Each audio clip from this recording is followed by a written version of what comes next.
కూడా చూడాల్సి ఉంటుంది. అక్కడ ఎస్పీ అదేవిధంగా కాంగ్రెస్ యొక్క ఓట్ బ్యాంక్ బాగా జల్లైంది. వాళ్ళిద్దరూ కలిసి ఆసక్తికరమైన అంశం ఏంటంటే కృష్ణ ఆసక్తికరం ఏంటంటే ఎన్డీఏ పార్ట్నర్స్ లో బీజేపీ తర్వాత హైయెస్ట్ నంబర్స్ ఎవరికి కనపడుతున్నాయి? ఇప్పుడు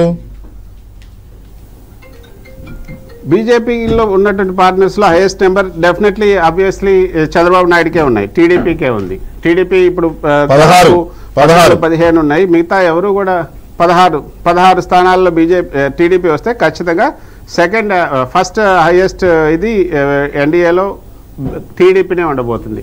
నెక్స్ట్ ఎవరు కూడా పెద్దగా లేరు. అక్కడ చూసుకుంటే ఇప్పుడు ఏక్నాథ్ షిండే ఉన్నారు. ఏక్నాథ్ షిండే మహారాష్ట్రలో కూడా చాలా స్థానాల్లో ఇంతకుముందు ఉన్నటువంటి స్థానాలు మనం చూస్తే ఒకసారి రాష్ట్రాల వారీగా కూడా ఒకసారి చూద్దాం.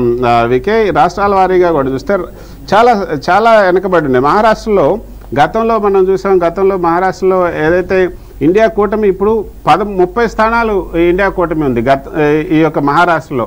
గతంలో కేవలం ఎన్డీఏనే ఎక్కువగా ఉంది మహారాష్ట్రలో. గతంలో మహారాష్ట్ర 48 స్థానాల్లో పార్లమెంట్ మొత్తం 48 స్థానాలు మహారాష్ట్రలో 23 స్థానాలు బీజేపీ ఉంది. అక్కడ ఉన్నటువంటి మిత్రపక్షాలు బాగా దెబ్బ కొట్టిన రాష్ట్రాలు ఏవి?